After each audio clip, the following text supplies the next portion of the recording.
Though it takes inspiration from isekai, stories in which people from Earth are transported to and become trapped in a fantastical world, think Alice in Wonderland but Japanese, Forspoken ultimately doesn't understand what makes that genre so popular. Instead, it tells a largely forgettable story that sets up major stakes but fails to offer a compelling reason for why the player should care. Luminous Productions' action RPG feels great when it allows you to really stretch your legs and magically parkour across its fantasy landscape, but combat is clunky and regular exposition too often stalls the action. Where am I?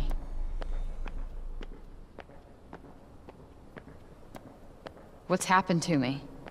In Forspoken, protagonist Frey finds herself trapped in the magical-filled world of Athia after stumbling through a portal. There, she bonds with a sentient brace she nicknames Cuff, and then encounters a group of survivors living in the last city that's free from the effects of a dangerous miasma. This blight, which Frey calls the Break, covers the land and transforms living creatures into mutated monsters. Frey is the only exception, making her an ideal candidate for exploring the Break, finding its source and destroying it. The whole situation is an intriguing narrative setup, but it's let down by boring or unlikable characters. It's difficult to like the standoffish and stubborn Frey, the incessantly sarcastic Cuff, who regularly quips in Frey's ear like a discount Jarvis, or any of the survivors who are all too eager to completely rely on Frey's protection from the Break, while also asking her to complete boring optional tasks like going on a tour of a lifeless hub or petting a bunch of sheep.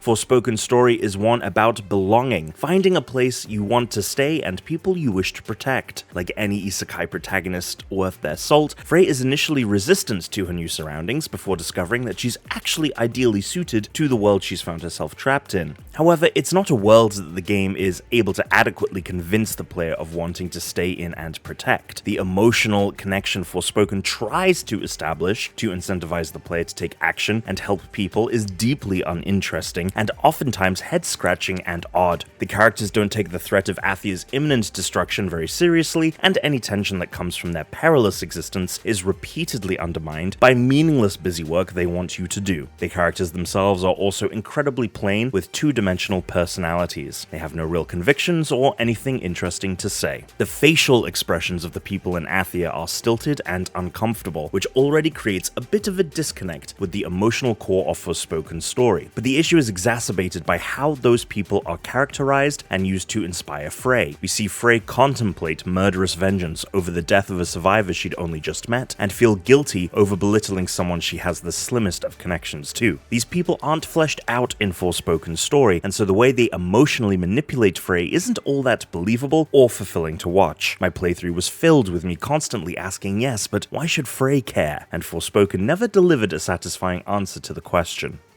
They needed me. What's wrong with that? People need each other. With not much keeping you within the last bastion of human life in Athia, you're encouraged to go out and explore the wider world, sprinting over fields with Frey's parkour abilities and blasting enemies away with explosive magic. Frey zips through the environment with stylish flips and jumps, moving so quickly that she skids to a halt. This does create an enjoyable fluidity to movement, and it's exhilarating to feel the world speed past you, but the lack of precision makes platforming or levels within enclosed spaces frustratingly difficult. Whereas Forspoken's movement mechanics encourage a wilder, freeform style of engaging with the world, combat pushes you toward precision. There's a precise timing needed to pull off dodges and parries, and several of Frey's magic spells lend themselves to careful placement and strategic use. That's difficult to do when racing around the environment. As a result, Forspoken feels disjointed as the moments of exploration and navigation come into conflict with combat. Instead of complementing each other, these two parts of the game are actively fighting one another. They never come together into a cohesive whole.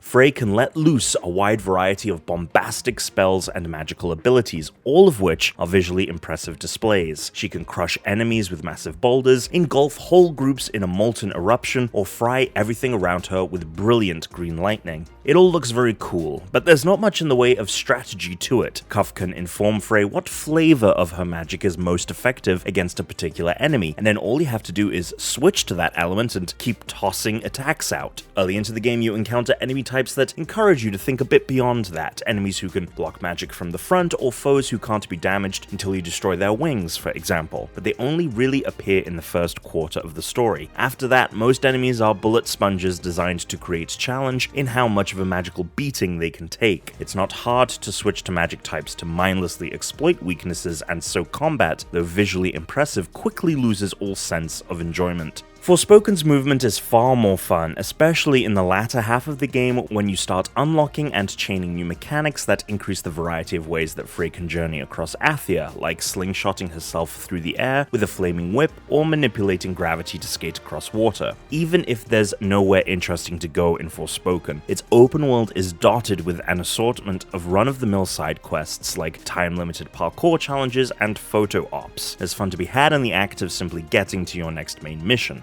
Exposition regularly cuts into the experience, however. Frey and Cuff quip a lot, and even though Cuff does have a few humorous one-liners and insightful commentary on the world of Athia over the course of the story, Frey does not. Gotta keep moving. Time is money. Frey is one of the weakest parts of Forspoken. Her characterization resembles the narrative arc of 90s and early 2000s isekai light novels, manga, and anime, which largely focused on female protagonists becoming trapped in another world. There, they discovered their innate talents translated into power, which they'd wield in a quest that awarded them personal agency and self-confidence. But Frey deviates from these isekai protagonists. She's inherently unlikable for most of Forspoken's story, with the game forcing her through her transformation from selfish sorcerer to defiant hero over the course of a single chapter of lengthy exposition. I didn't buy into her heroic shift in the final moments of the game. It felt like the storyline was going through the motions without taking the necessary steps to ensure Frey's emotional and mental development made sense. As a character, Frey feels flat. Our introduction to her is seeing her on the wrong side of a criminal court case, and that she views the world around her with jaded exasperation. She pushes people away because she's an abandoned orphan and believes no one wants her. Frey carries that disposition throughout most of the game, and it's the primary means by which she views every aspect of Athia, and thus the way we the player are able to see it. Forspoken doesn't do anything to celebrate Frey as someone who is black, or a woman, or anything else about her. The game posits that the only perspective worth noting from Frey is that of an orphan, and that restriction not only stunts the character growth she can achieve, but it also just gets stale after a few hours. Yeah, that sounds about right. People only give a shit when they want something from you.